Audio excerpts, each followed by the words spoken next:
Welcome again to another episode of That's My Dad. I'm Scott Hilton here with Vista McDuffie. Vista's an old friend of mine from, wow, tell us how far back we go, Vista. I was 14 years old, so I'm not very good at math. 88. 1988. So just to give kind of a little background, I was a youth pastor at my dad's church, Forest Avenue Baptist Church in Alabama City, Alabama. People from other parts of the world think that's the capital of our state, but it's not. It's just a little town. We always thought it was the capital, but Alabama City. I was a youth pastor, and you were just a kid that lived down on Chestnut Street. That's it. And the church kind of was reaching out to that community, and that was sort of how I got initiated into what would eventually be my life calling. Because if you remember, Vista, we had a youth group, and about half the kids were on probation. With juvenile probation. Yeah, there were quite a few. Yeah, it was quite an interesting group, but I loved it and loved you guys, and you kind of came in at the end. And, we didn't really get to know each other that well because I went back and finished up my graduate degree, and you were still there. But just a few weeks ago at a speaking engagement, I saw you, and we kind of got reacquainted. And to be honest with you, I never knew your whole story. And I called you just to be nice, just to chat and see how you were doing. And I began asking your story, and I had no idea what you were going through as a kid. No idea. So let's move into that, and then I want to move into where you are now, because it's a really fascinating, incredible script flipper story. You were 14 years old, basically living on your own. But let's just hand it over to you. Okay, I live with my mother and my stepdad, and my stepdad was a raging drug addict, and my mother fell right in there with him, so they were taking off at times, staying gone for months at a time, and they were actually going out and robbing jewelry stores. And so you're at home by yourself, and they're out robbing jewelry stores. Me and my younger brother, and at times my older brother, we were there. And it got to a point, at times, there was a grocery store just right down the road from our house that she would stay gone so long at times that I was going to the local grocery store and stealing Hot Pockets. Wow. There was times that the power would get cut off because she just wasn't there, and they were more interested in spending their money on drugs and things like that, going out partying, and the power would get shut off, so I would actually run an extension cord to our neighbors to run our microwave, and that's how I would actually heat up the Hot Pockets. Yeah. I loved Hot Pockets then, but I hate them now. How many Hot Pockets do you think you had to steal from the little grocery store? Oh, wow. I know they had to know I was doing it, because there was times I would go in there and it'd be almost daily, sometimes twice a day. I'd go in there and I'd steal Hot Pockets. And I was a stupid thief, so I would walk into the grocery store, walk directly to the Hot Pocket, put the Hot Pocket under my shirt, and then turn around and walk out. Yeah. Doing this day after day after day. They had to know what I think the manager knew what I was doing and just didn't care or something, because all I was stealing was the Hot Pockets. But my biological dad was not in the picture. I've seen my biological dad about four, maybe 5 times in my life. There was times when I was really young. My father is a murderer. He killed 7 people. And so from the time that I was a young child, he was in prison.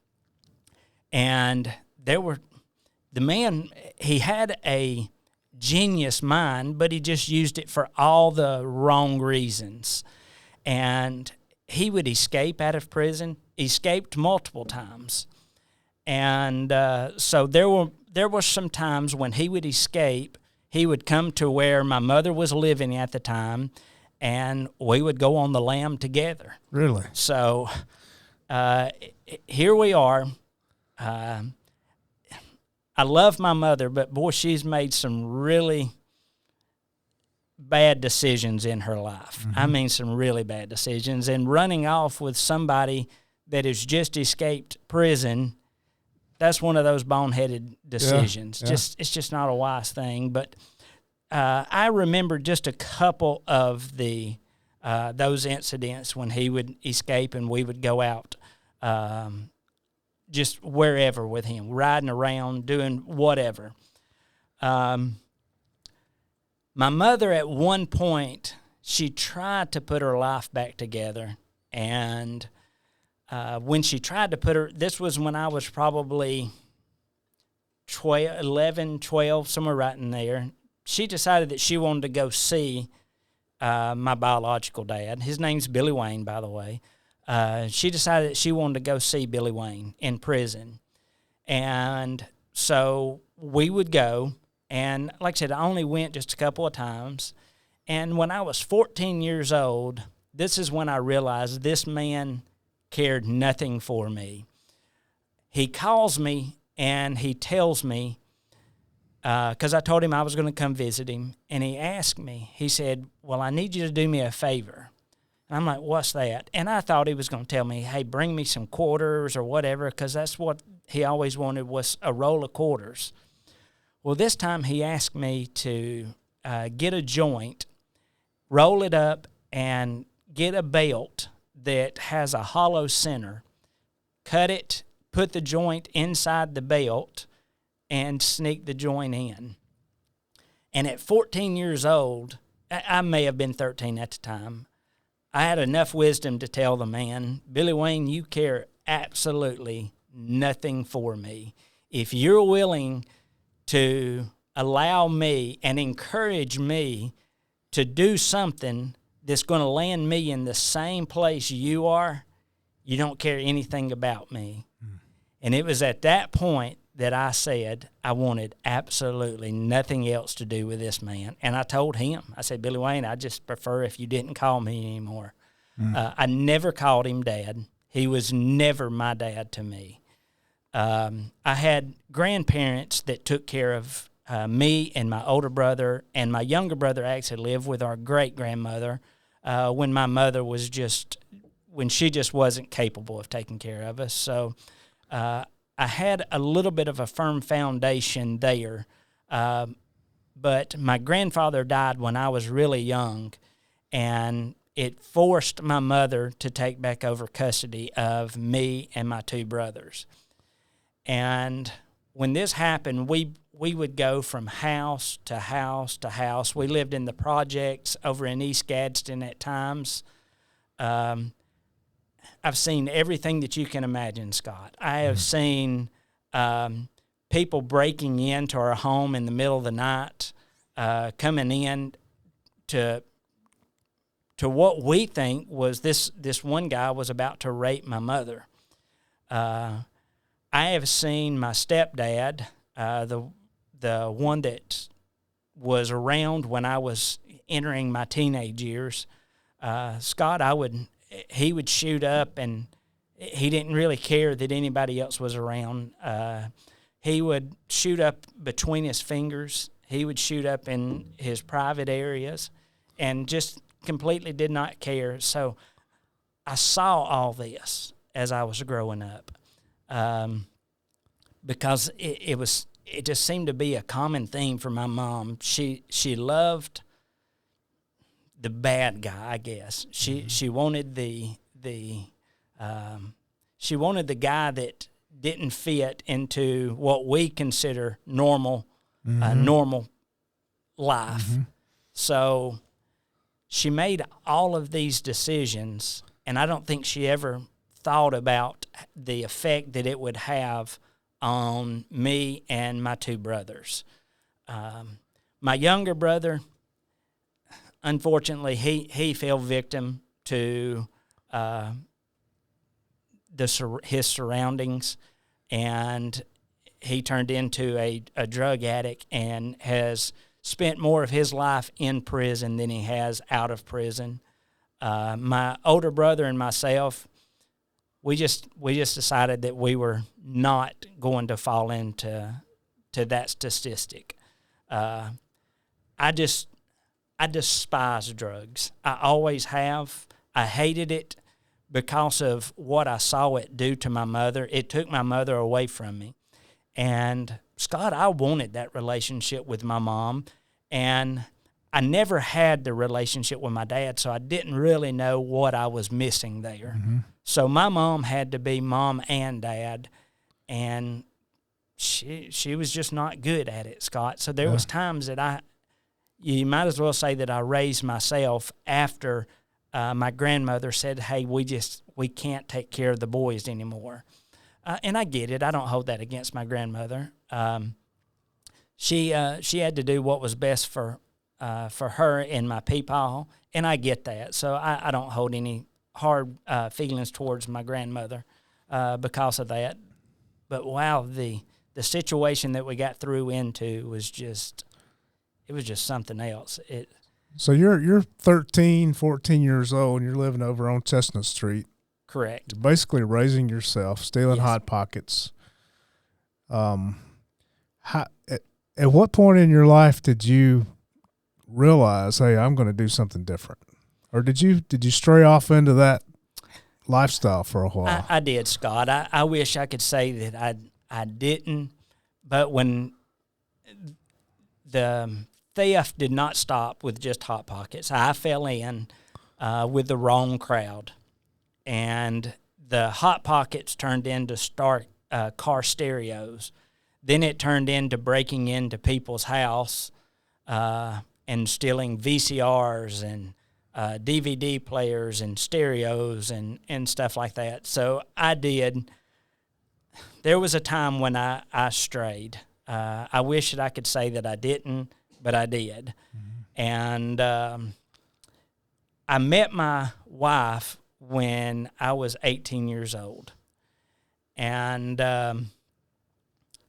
my wife, she just didn't care nothing about that particular type lifestyle.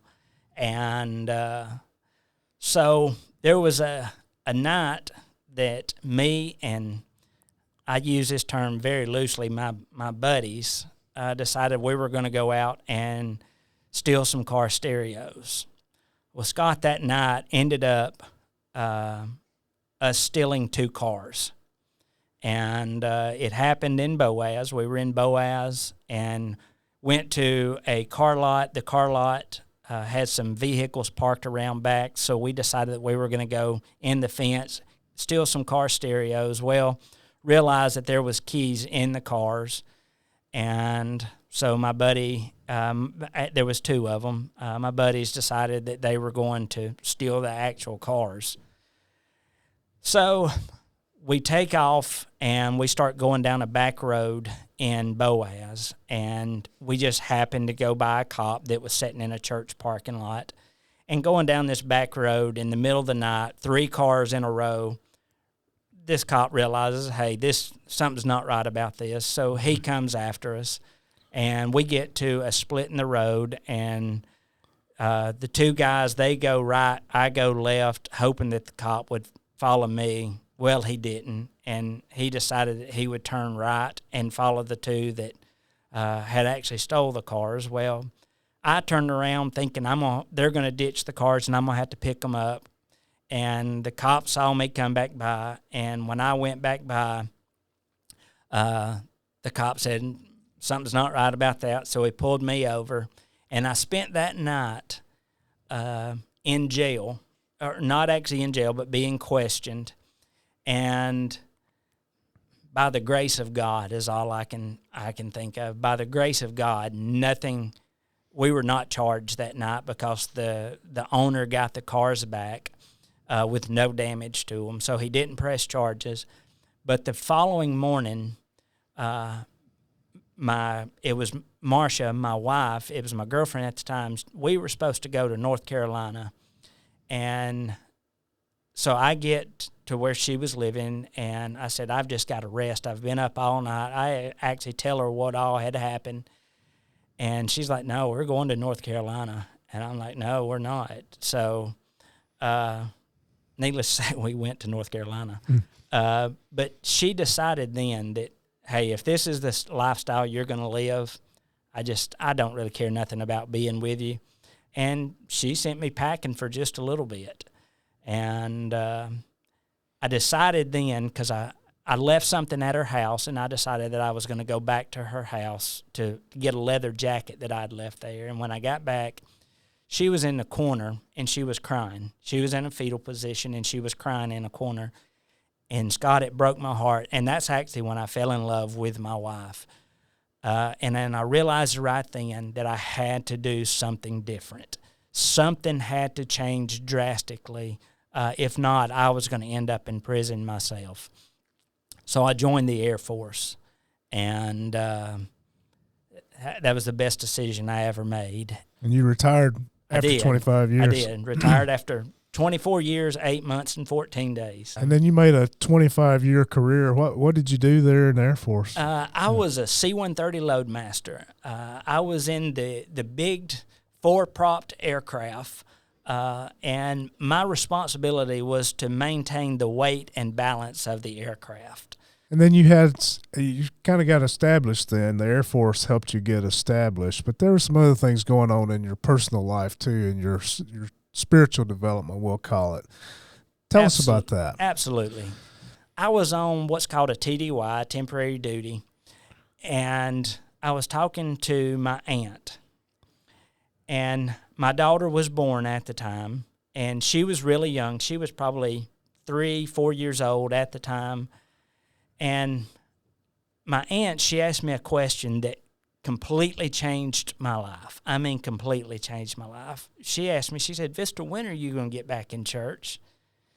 I said, Kelly, I'm not getting back in church. I said, I refuse to go to church on Sundays and Wednesdays and live like heaven, and then the rest of the week live like hell.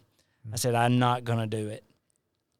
And I said, besides that, it doesn't matter. I'm a Christian. If I die, I know I'm going to heaven. And she said, well, what about Marcia? And I said, Marcia says that she's a Christian, so she's secure there too. The next question changed me from then on. She said, well, you know where you're going. Marcia knows where she's going. But how is Megan going to know where she's going if she dies tomorrow? And at the time, it didn't even register at that moment. I was like, she's so young, Kelly, it doesn't matter. If she died, she's going to heaven. Megan's your daughter. Megan's my daughter. I said, she's going to heaven. That night, I get off the phone, and, Scott, I get in a cold sweat. And I start getting nervous of, wow, she's okay right now, but 2-3 years down the road, yeah, she's got to know who Jesus is. And if I'm not showing her, she's not getting that. And I made a commitment that night in my bed that when I got home from this temporary duty, we were going to get in church. And when I got home, we started going to Fairview Baptist Church up on the mountain. After you left, we had Daryl Farmer come in, and he was there for a short time, but the one that came in after that, Keith Armstrong was instrumental in helping get me out of a situation because Keith Armstrong worked at the 13th place. A youth shelter. Yeah. Runaway shelter. And my stepdad decided that he was going to whip me one time. And I told him I was not having no part of that. And I actually told my mother, I said, if he ever touches me, I'm leaving.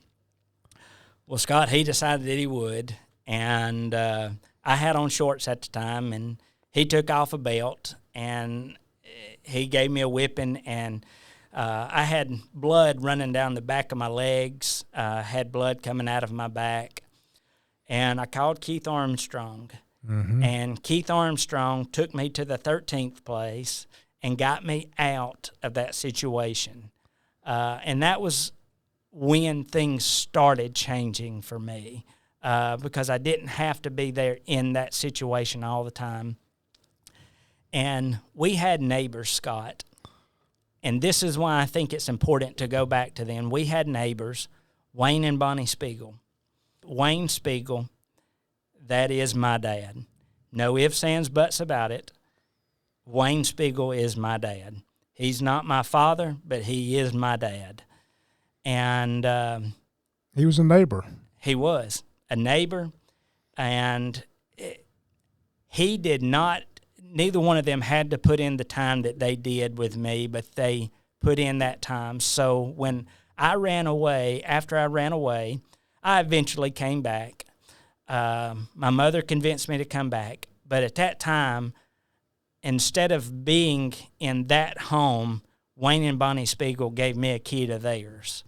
And when the power was off at our house, I knew I had somewhere to lay my head. I knew I was going to have power. I knew I was going to have food. And they pretty much gave me the keys and said, when you need to come over here, you come over here. And they were not always there, but any time that I ever needed either one of them, they were there. Mm. So I think it's real important that I'll go back and I establish that particular timeline. Tell us, you've retired. Tell us where you are now. Right now, I kind of live the retired life, man. But I look for things to do. For me, I try to stay busy doing different things. I love doing things at my church.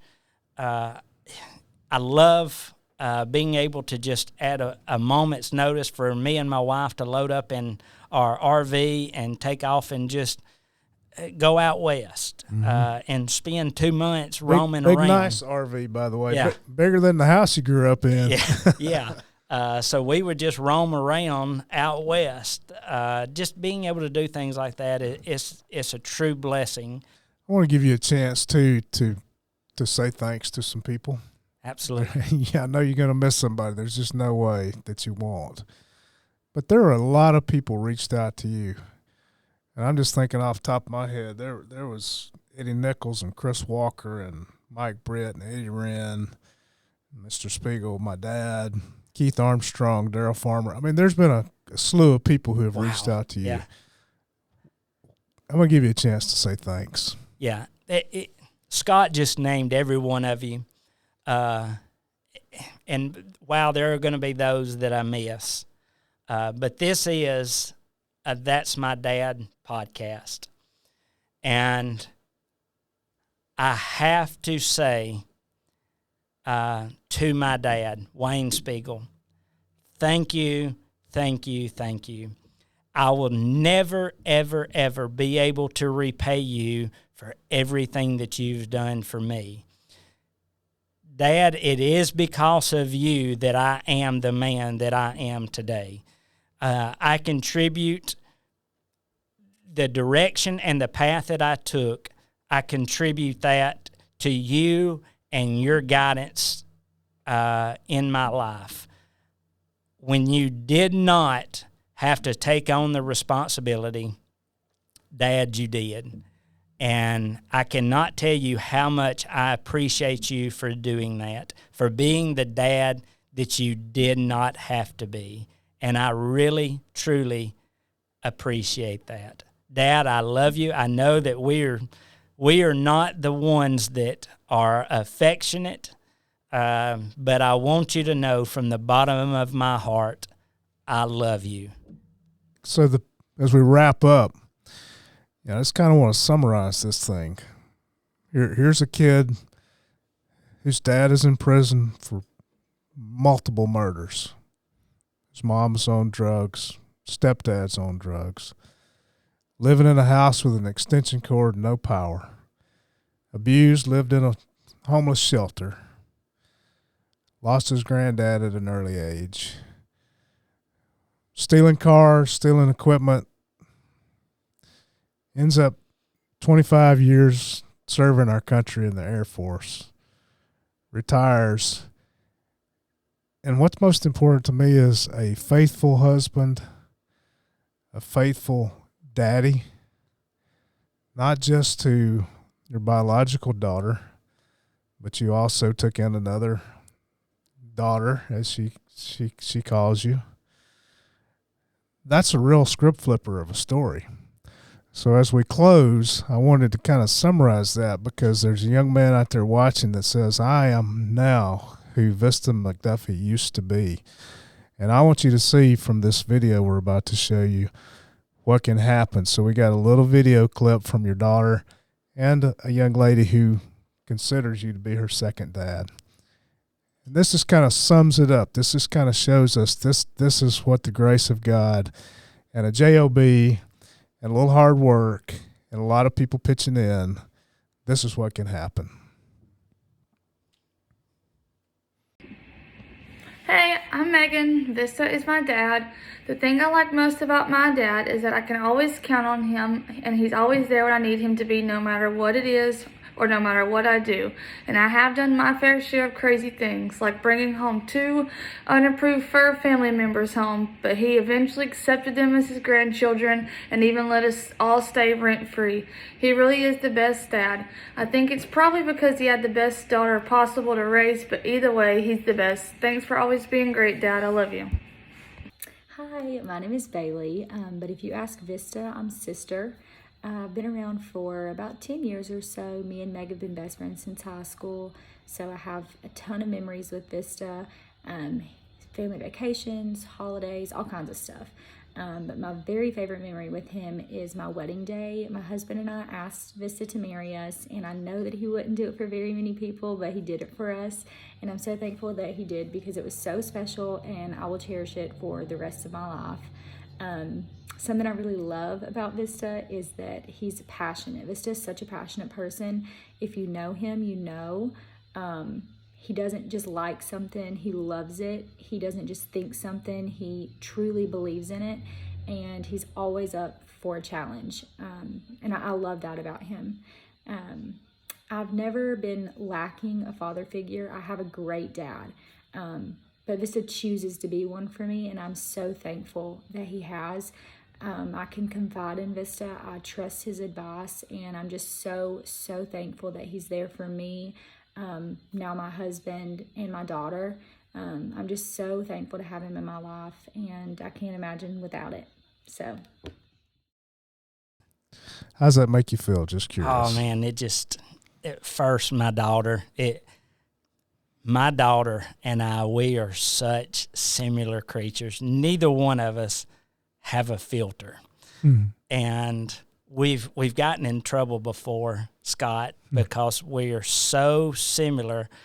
We have cracked up in church before to the point that a lady comes off the stage and looks at me and her and says, if you think it's easy, you ought to get up there and try. And the only thing my daughter and I can do is laugh about this. My daughter is a character, and wow, Megan, you are an awesome daughter. Thank you for those kind words. And sister, the day that she asked me to marry her, she gave me a card, and it took me completely by surprise, and I remember exactly what the card said. It says, we can't say I do without you. And I broke down right there just because I was like, well, I thought I was about to get a birthday card, because they gave it to me right around my birthday, and I thought I was about to get a birthday card, and I just wasn't expecting it, and I had a little breakdown right there just from the honor of doing that. And she's right. I do not marry many people. I am a licensed minister, so I can marry anybody I want to, but I just choose not to, except on special occasions. And wow, what an honor it was for sister to say, hey, we want you to perform this ceremony for us. Her dad, Doug, is a wonderful man. I love Doug to death. He's a great guy. And I am so thankful that he is willing to share his daughter just for those small times with me, just as I have my daughter with him. Yeah, she wanted to do that. We don't ask for that. That's something she wanted to pay tribute. But man, you're a real script flipper, and I appreciate that. But more than that, I appreciate the fact that you've inspired somebody. There's going to be some young man today that's going to look at this and say, if that guy can do it, I can do it too. And if we can accomplish that one thing, then this has all been worth it. That concludes this episode of the That's My Dad podcast with Vista McDuffie. Quite a script flipper. A guy that's going to inspire somebody. This podcast is about inspiring fathers to become great dads. Vista, you've become a great dad. Thank you. You've become the dad that you never had. Thank you. And breaking cycles of generational fatherlessness. You had a guy stepped into your life, but your birth father was never there. But you become a great father to your child and to others. So that's what this is all about. Thanks for joining us, and we'll be back next week with another great interview.